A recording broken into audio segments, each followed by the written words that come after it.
What's going on, vinyl community? Welcome to another Sunboxing with the Record Spinner. In today's episode, I'm going to be doing an unboxing of the Iron Maiden limited edition 7-inch series. So back in 2014, when the Iron Maiden catalog was pressed back onto vinyl, Parlophone and BMG also did a one-off run of limited edition 7 inches of Iron Maiden's UK singles discography from the years 1980 to 1989. And flash forward 10 years later, here in 2024, those 7 inches are long out of print, some of which go for around $20 to $30 on average. Now, coincidentally, I started to get into vinyl collecting around the year of 2014 when these 7 inches came out. And since Iron Maiden is my favorite metal band, I did make it a point to pick up some of these 7 inches as they came out with the intention of completing the collection and getting everything that was reissued. But it does have to be said that I don't seek out 7 inches in general as much as I do with full-length albums. So needless to say, my Iron Maiden 7-inch collection was incomplete for a significant amount of time. And it wasn't until recently that I got my hands on a massive chunk of titles that was missing from my collection.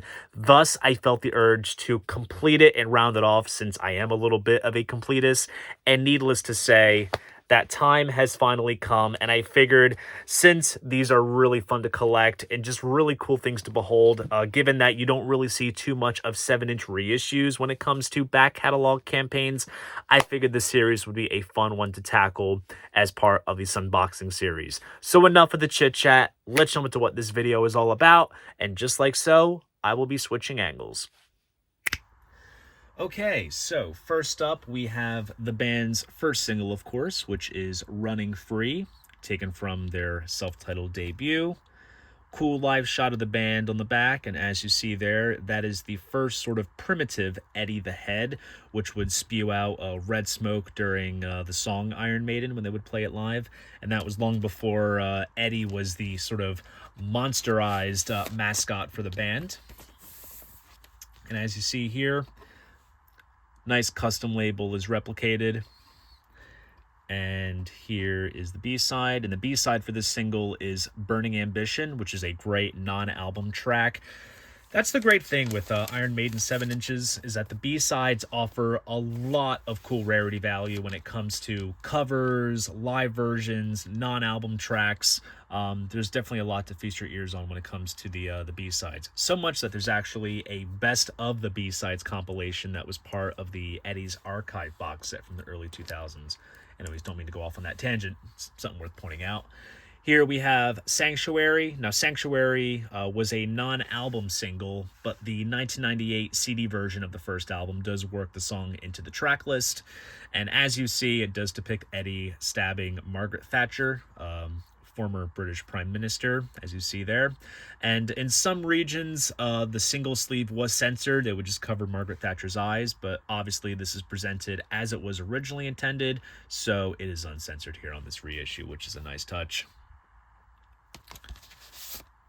Custom label once again, just like the previous one. And the B-side features a live version of the song Drifter, which would find its way on the Killers album, along with a cover of I've Got the Fire by Montrose. And these were both recorded at the Marquee Club in London, which is really cool. Moving on, we have Women in Uniform, another non-album single, and also a cover track now on the A-side. And there's the back.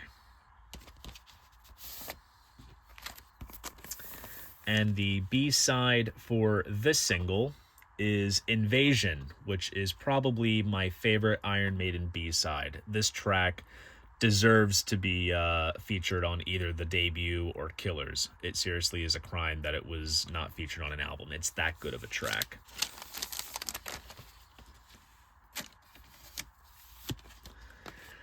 And next up, we have Twilight Zone.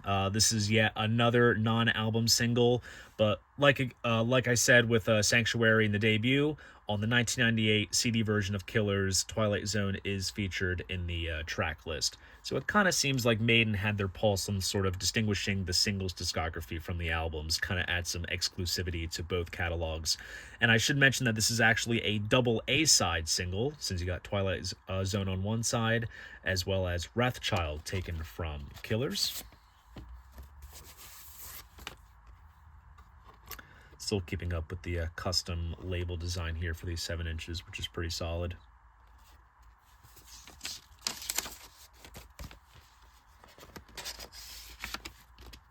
And then moving on to Purgatory. And this is taken from the Killers album. Cool little illustration, kind of morphing Eddie and the devil together. And this is backed with the instrumental Genghis Khan, both of which from Killers.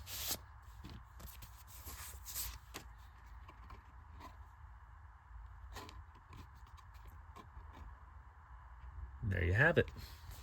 So now at this point, Paul Di'Anno is out of the band. In comes Bruce Dickinson, and we sort of get into classic Maiden territory. Here is Run to the Hills, taken from the Number of the Beast album.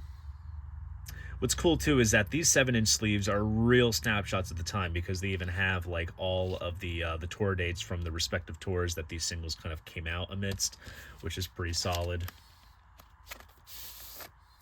And here the label design changes up a little bit. Here we have a sort of yellow and black rings kind of design there. There's Eddie. And the B-side for this single is Total Eclipse, which was supposed to be featured on Number of the Beast. It was supposed to go in the place of Gangland on that album, which, to be quite honest, that's a missed opportunity, because I prefer Total Eclipse over to Gangland. So I think it would have just made the album just a smidge better if that track was featured and Gangland was the B-side. But nonetheless, it's still an absolutely phenomenal track, obviously coupled with one of Iron Maiden's signature tracks. Moving on to the Number of the Beast.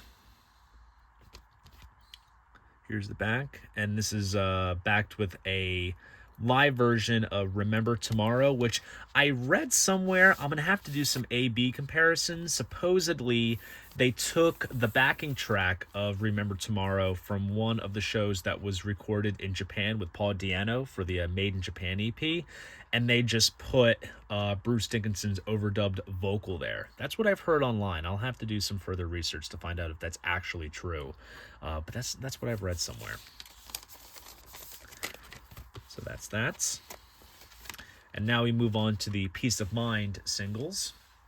Here we have Flight of Icarus. This is backed with a studio rendering of I've Got the Fire, as was featured in the Sanctuary single. And now the labels kind of get a bit more plain and basic. Just basic black with some red text there. And you'll see it kind of changes from like white to silver text as well. So that's that.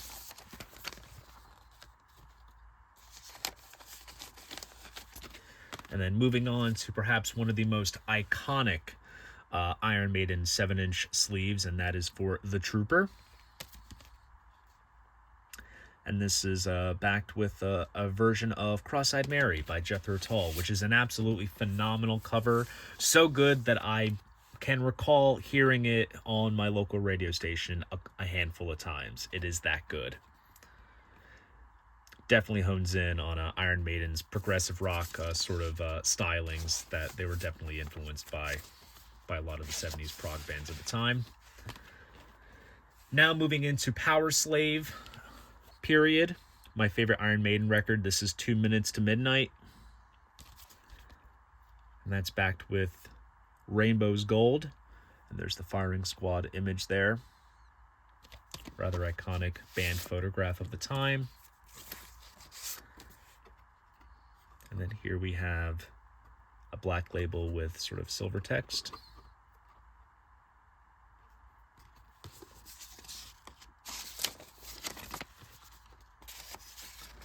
And then moving on to one of my favorite Iron Maiden songs, and that is Aces High. Backed with a cover of Nectar's King of Twilight. I also like the sort of the subtle hints that they give off to how Eddie had evolved from the debut all throughout to Power Sleeve. And then there's a question mark for what the next iteration of Eddie was going to be. So I absolutely dig that little sort of mention there. I guess in turn, now thinking about it, that's probably one of like the fun things about being an Iron Maiden fan of the time, because you had no idea how Eddie was going to morph into for the next album. And I bet you it was probably the same thing for Kiss fans, you know, from when the costumes changed with each album and, you know, what the stage was going to look like. It just kind of adds to the evolution of the band, which is something that you can witness as you look throughout these 7-inch sleeves. And now we get into Live After Death period, and this right here is a re-release of Running Free. This time around, it is a live version, an edited version, I should say, since the album version on Live After Death has Bruce Dickinson doing his audience banter. So that's completely chopped out, so it's just the main song itself. And this is backed with a live version of Sanctuary, which was recorded in Long Beach, the same shows that were both recorded and filmed for the Live After Death album and video, but was not featured on the album. So same black and silver labels here.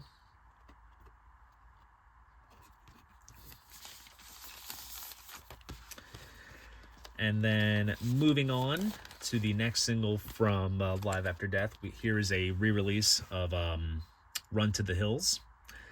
And this is backed with a live version of Phantom of the Opera.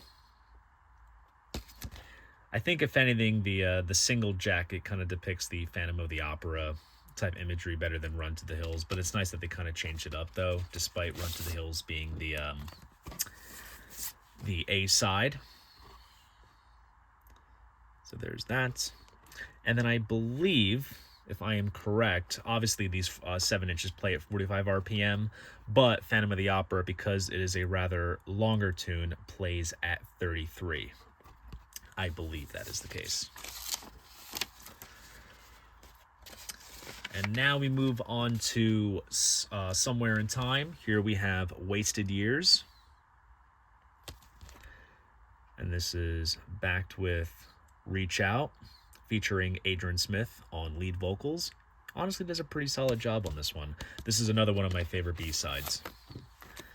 Here we go. Labels kind of changing up a little bit. Here we have a silver label with some kind of black, dark grayish text.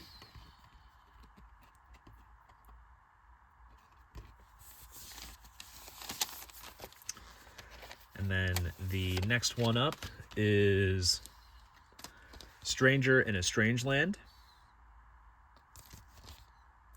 backed with That Girl. It's a cool live shot taken from behind the stage. And then we're back to the black labels there. And then we move on to the Seventh Son of a Seventh Son singles, and this album had quite its share of singles. We have 4 for this album right here. So here we have Can I Play with Madness? And this is backed with Black Bart Blues. So like I mentioned with the B-sides, there's live versions, there's non-album tracks, there's covers, and then there's also a bit of comedic relief. You have to hear it for yourself.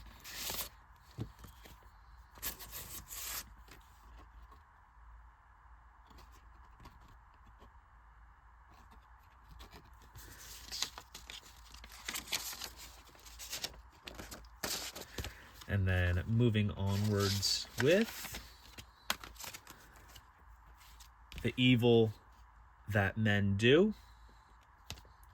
And this is backed with Prowler 88. So obviously Prowler is the opening track on the band's debut album, and this is simply a re-recording of the track, featuring, of course, Bruce Dickinson on vocals as well.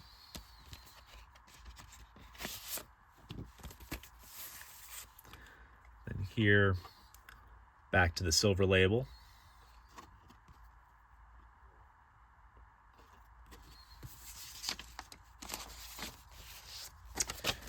And then next up, we have the Clairvoyant.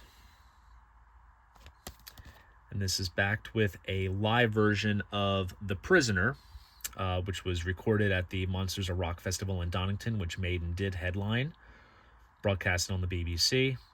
Also, not a wise choice for pairing that yellow text amongst that crowd shot. It's hardly legible, but that's featured here.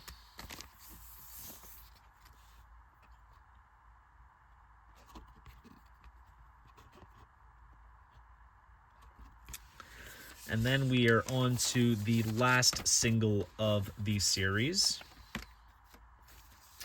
which is Infinite Dreams. Now, Infinite Dreams does appear on the Seventh Son of a Seventh Son album, but this is a live version taken from the show that was filmed for the Made in England live video.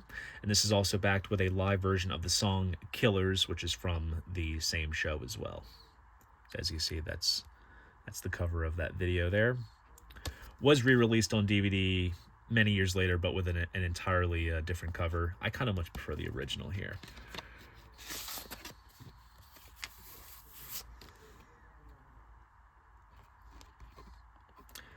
So overall, as you can tell, this is a rather fun series to collect. I think it's more so, because for a lot of fans growing up in the 80s, this is how, this was just part of the collecting hobby when it came to Maiden's discography. I am curious if there are plans to ever reissue the 7-inch singles that came out after 1989, so going into like No Prayer for the Dying, Fear of the Dark, since there are quite some notable jackets designed for the singles that came off of those 90s albums. Not quite sure, but obviously I think the appeal lies in this 80s sort of material. But nonetheless, I am really happy that I was able to complete my collection and get my hands on all of these singles despite what they do currently go for. And like I said, figured it would be a great contender for the Sunboxing series.